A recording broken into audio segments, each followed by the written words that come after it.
halkan waxaan ku soo gaaray kadib markaa ka maqlay xayeysiinta internetka iyo asxaab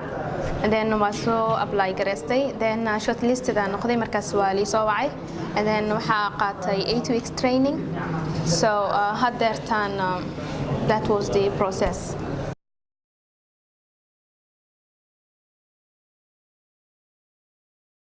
waxa igu dhiirigeliyay waxay tahay waan ku fakari jiray inaan noqdo self sufficient inaan isku filnaado ani and then business ideas badan waa igu jiray then this business idea hadda rab inaan kaga faa'iideysto barnaamijkan maalgelinta ah sidaas marka inaan isku filnaado muhiim taas muhiimada weyn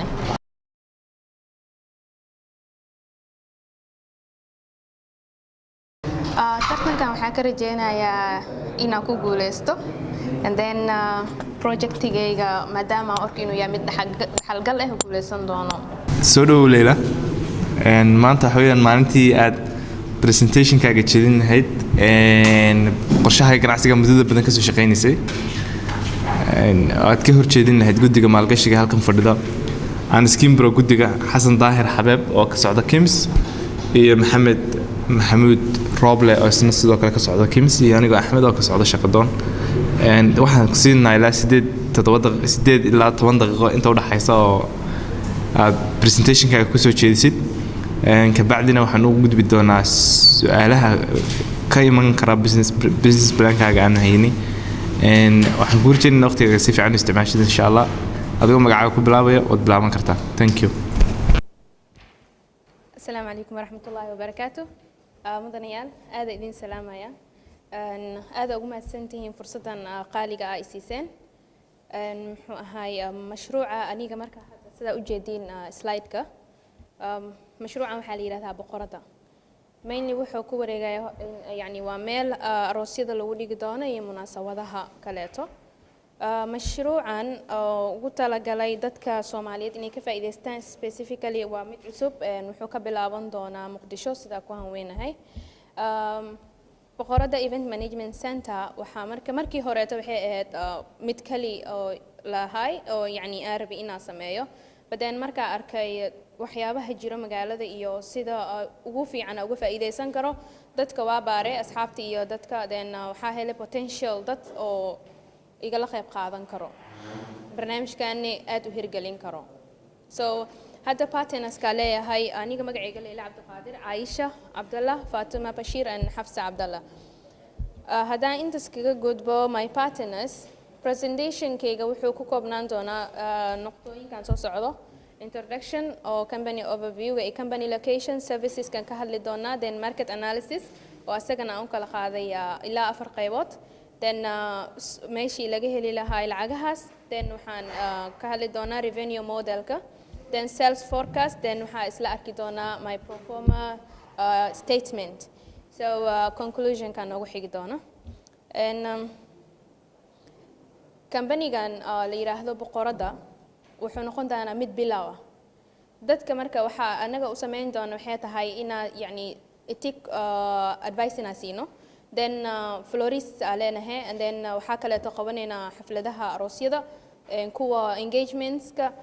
waxa kale oo qaban doona xafladaha kale ee sagootinta iyo kuwaas kale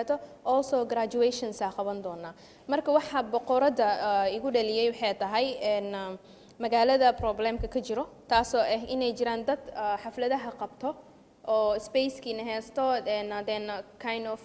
decoration-ki wixii sameeyo but then waa limited service way so problemkaas jiro waxa aragnaa anaga inay meesha ka jirto unmet need so solution-ka anaka heena waxay tahay inaan u leenahay aqoon event planning waxaan kale oo sameyn karnaa inuu qofkii oo helo like wedding oo kale maxaa ku baxo gabadhii xabaanta meel lagu hagaajiyo then florist fiican la rabaa marka anaka marka waxa sameeynayna meesheena waxa qofka package asaga unique u ah sida uu doorto wuxuu doorto u sameyn karaa soo qofka option u leeyahay meesha hada option uusan qofka lahayn oo wixii la sameeyo then he takes or leaves anaka option siinayna resultiga muxuu noqon doonaa in qofka waxa uu doortay oo noqoto true expression oo qofka wax asaga ka tarjumayo inay noqoto iyo individuality-gooda as ka shakhsi ahaan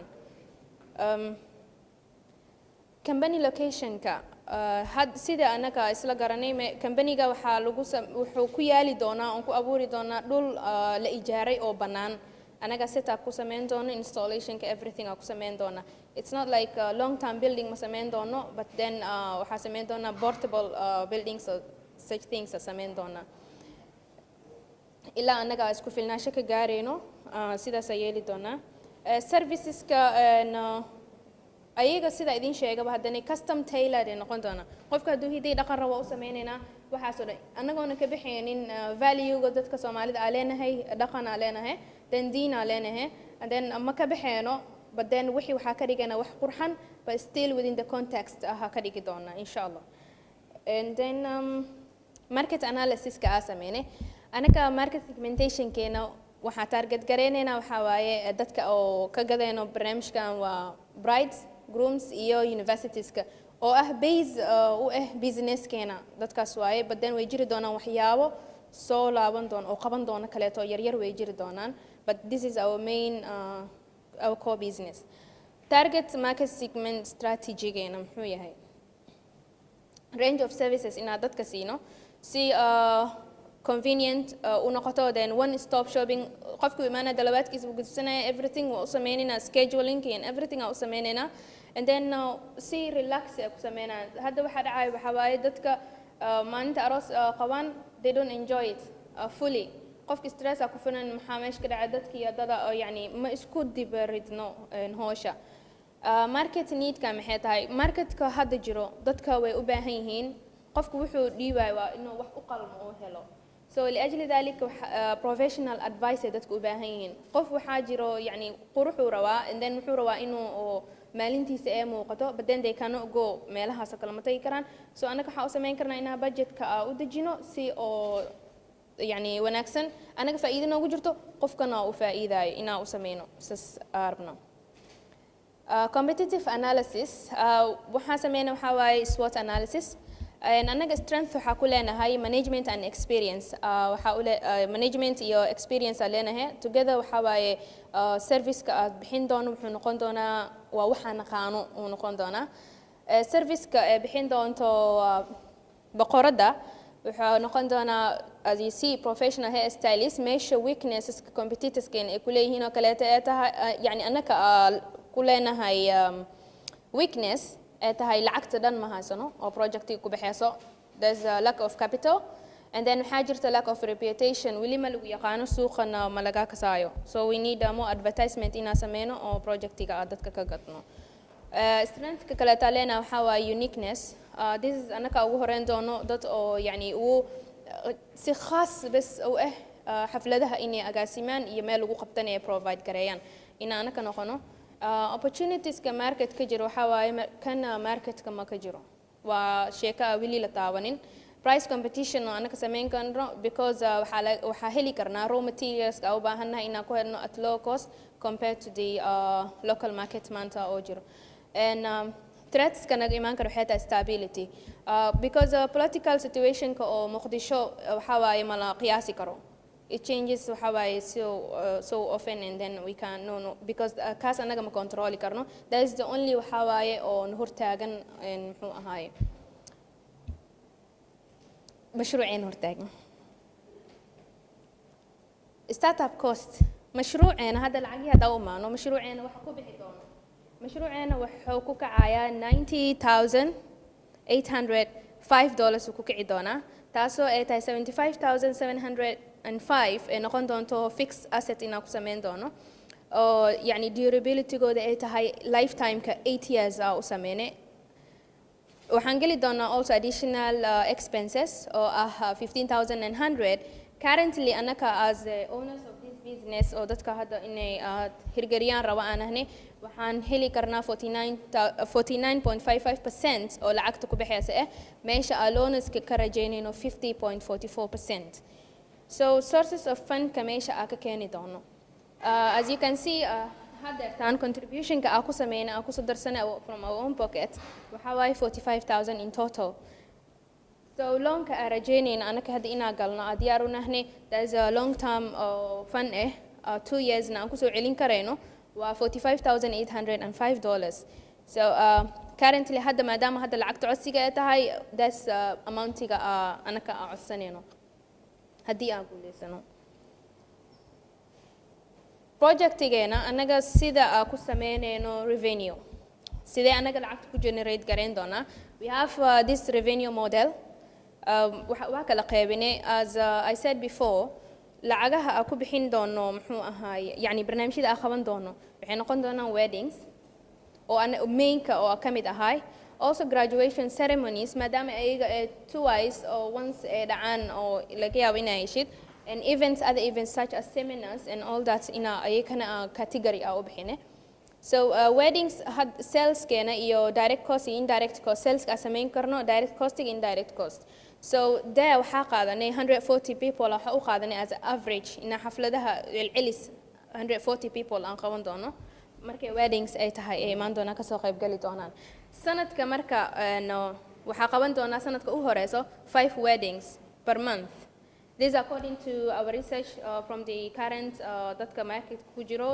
hotelada oo kaleeto inay qabtaan so average waxay qabtaan from 9 to 7 ay badiyaa qabtaan the ones we went to so anaka hadda waxaa ka soo qaadanay from the minimum 5 weddings ama event u bixi 12 months times 2000 oo average lacagta marka marketka wax lagu qabto waxa ugu hooseysa 2000 that's $10 per person markay tahay 200 ruux but as we are taking average lacagahana waxa qaadanayna average because the maximum waxa waaye waxay qaataan 3000 plus that's 2000 so average soo qaadanay 2000 so that makes waxa waaye waa revenue model ki then direct cost igana waa xisaabine per person inta ku bixayso oo markay tahay 3 cost then indirect cost igana no xisaabsan then when we come to graduation and events ayadana waa sidoo kaleeto 1512 months and on average and this according to my partners who are in catering business for the moment just home based ayagana sidaas oo kaleeto waay so haddii aan ka gudubno you can see our sales forecast in year 2017 we will have 120,000 sales sameyn doona graduation and other events ayadana waxay sameyn doontaa 18,000 that will make a total of 138,000 so direct cost igana ugu baxayo also 58,800 this generated from the revenue model previously so indirect cost tigana waa variable brides and grooms and graduations and events ayadana waxaa ku bixi doonto indirect cost intaas pro forma income statement our pro forma income statement wuxuu tusinayaa anaga first year inaan sameyn doono profit which is 11,885 which makes our profit on sales 8.6%. So from this pro forma income statement, waxaa ka dheehan kartaa in kusoo celin doono lacagtan within the past 2 years. So also we did the depreciation cost of 10,815 yearly. Waxaan siinay amortization of 8 years aku sameynay. This is our conclusion. dadka badiyaa lamaanayaasha waxay raadiyaan wax oo qurux badan in loo sameeyo so boqorada way niisiin kartaa barnaamij qurux badan aad u habeesan so you can sit back and enjoy your day because we will do rehearsals sameyn doona inta xafladda la qawanin waxa u sameyn doona dadka sidaas u dhaqaaq lahaayeen the way gabadha u soo gali lahayd all that qofkii duwanaa because they need something beautiful so burkiyarka meesha ku yaala and everything is available so hadaad maalinta in special laga dhigo Qorada is there for you. Thank you. Okay.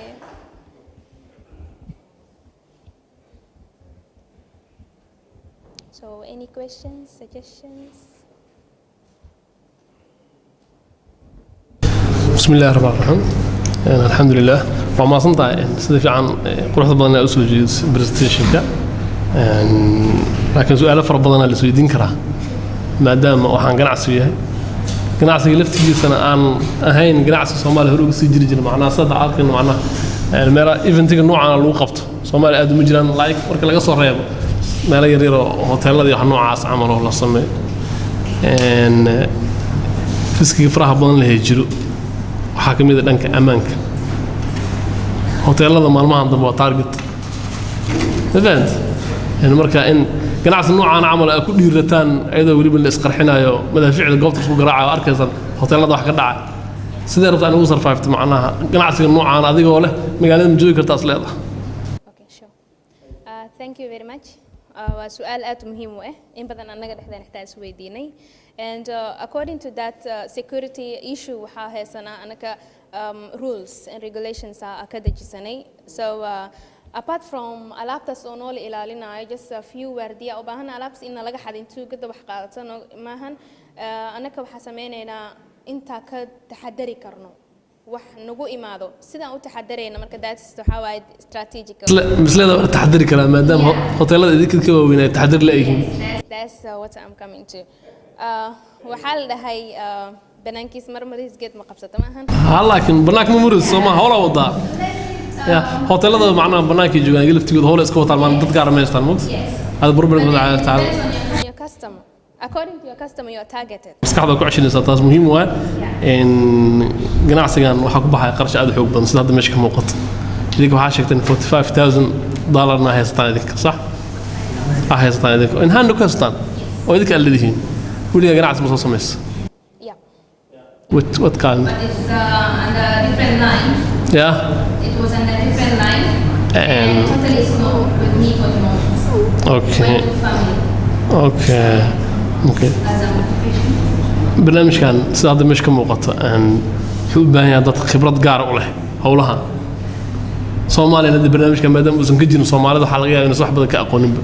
oo dadka noocaan eventiga noocaan diyaarin kara xataa Soomaaliya isda joogo xaqiina dad ka shaqeynaa hawshan Okay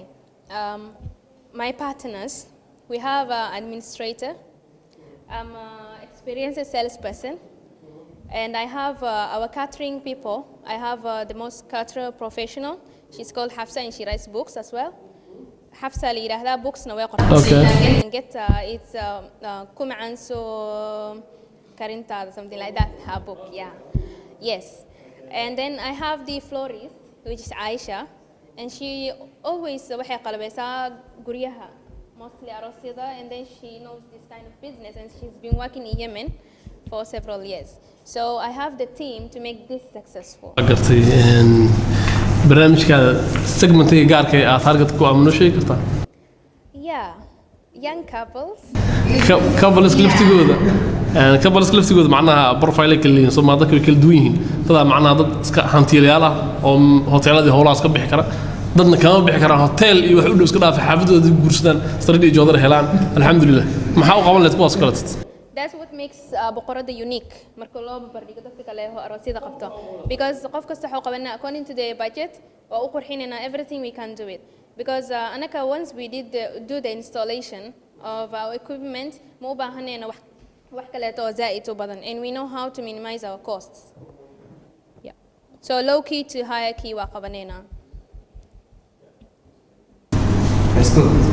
waan gartay waxaan kaloo jeclaan lahaa haddii lacagta investmentiga aad dalbanaysaan oo aad u fara badan yahay kimsan macnaha idinku tiraahdo qarashaadka noocaas intaas la eg ma bixin karno qorshahaas wax ma ka bedeli kartaa dhaqaalaha faraha badan ee $45,000 waa lacag badan I understand it's so lacag badan quite handy but then hadaa fiirino and when soo xareysanay this application the advertisement waxaa ku jirta $5,000 to $50,000 in la invest gareyn karayo but then wax walba isbedelaan Kim is talking about the capacity but anaka projectigeena intaas ka yar ma sameyn karno this is the minimum cost so if you need to see costiga sida u kala jabsan yahay waxa ku kala baxayo even our fixed asset is attached to my business plan the appendix so you can see the cost breakdowns and that's not just estimation it's quotations real quotations that I have made contacting with the supplier okay Leila waxaan doonay inaan ku weydiiyo business ka ku leedahay afar qof ku leedahay investment badan oo ku baxay ilaa 90,000 iyo dheeraada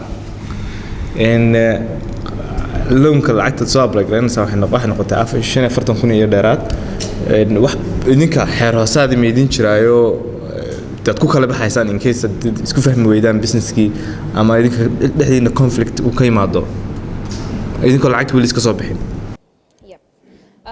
Thank you very much for asking that question. And then waxaa sameynaa anaga waxaa leenahay partnership contract aleenahay partnership contractigaas wuxuu cadeynayaa waxa anaga xaq u yeelan karno iyo rules ku jiro even conflict markuu imaado. That's when partners everything gets into crisis. Marka conflict imaado even we have how to solve that maxaa la dhahay conflict. Marka according to that partnership contract kaasana kala celinaya because you cannot go ahead without having any rules. Okay, excellent. So waxaad qiyaasteen bishii inaad ilaa 5 aroos aad qaban kartaan. beer aroos kaliya beer wedding inta qarasha ku baxaysa aad ka qaadsan estimationka. Okay, according to the market marka fiirina because these estimations are derived from the market price. Marka fiirina marketka inta wax ku qabtaan kuwa ma la rabo oo yaryariiska ah oo like engagement ceremonies that's waxa ma ku darsan kartid. Anaka waxa ka hadlayno in targetkeenu wuxuu yahay 3 meal course ina u qaban xaflad kasto ina sameeyno way 3 course meal ina qabano way. So 3 course meal waxa sameeyaan $23 iyo waxa u dhaxaysa $21 ku kala bixiyaan hotelada. But we can do less than that ku sameyn karna marka on average marka soo xisaabne 2000 ku sameeyaan beer aroos. Yes. So waxa laga yaabaa mid inuu ku imaado 3 course so that means wax badan aad qabanaysa mid yaris ku imaanayso isku keen 2000 imaana. Number of people? No, but when you go to the hotels the maximum people soo qayb gala 200. Yes, some people they just invite 80 because they don't have many friends. So it depends. Waxa sida marka average ka soo qaadatid we come up with 140. Okay, good. So in waxaad tiri Melbourne iminka uun banaan baa la dhisayaa dadna anaga installationkii waxa soo dhan sameynaa meesha xagee ku taal location company waxa uu noqonay locationka horta Muqdisho waaye meesha I think Digfair agtiisa Carmel marka laga baxo there is a big garage ku yaalo so anaka garage-ka kiresanayna then we do our installations because if it's a rent and anything can happen we can portable wa anaka alaabta codsanayna dhan oo wax ku qaban doono even hoolashayna they are all portable so waxayna aruursan karnaa so we can meel kale taxta degi karnaa but then that's the how boss waxa u dooranay waa meesha ugu amaanka badan magaalada today marka la fiiriyo oo qof kastana iman karo.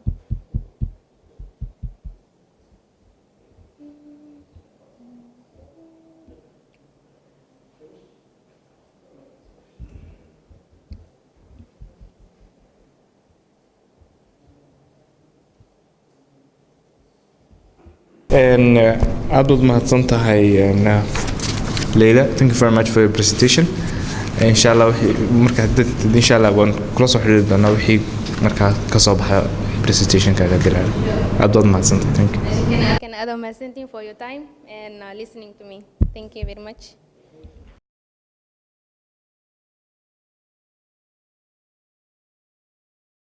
Walaahi dareenkayga taa ka waramo I feel ina waxa jeclaan lahaa ina ku guuleysto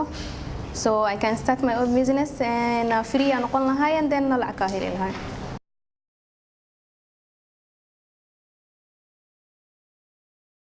I hope waa rajo fiican because I'm expecting them to be fair and ina waxa dhan wax wanaagsan yeah assessment ii qalmo.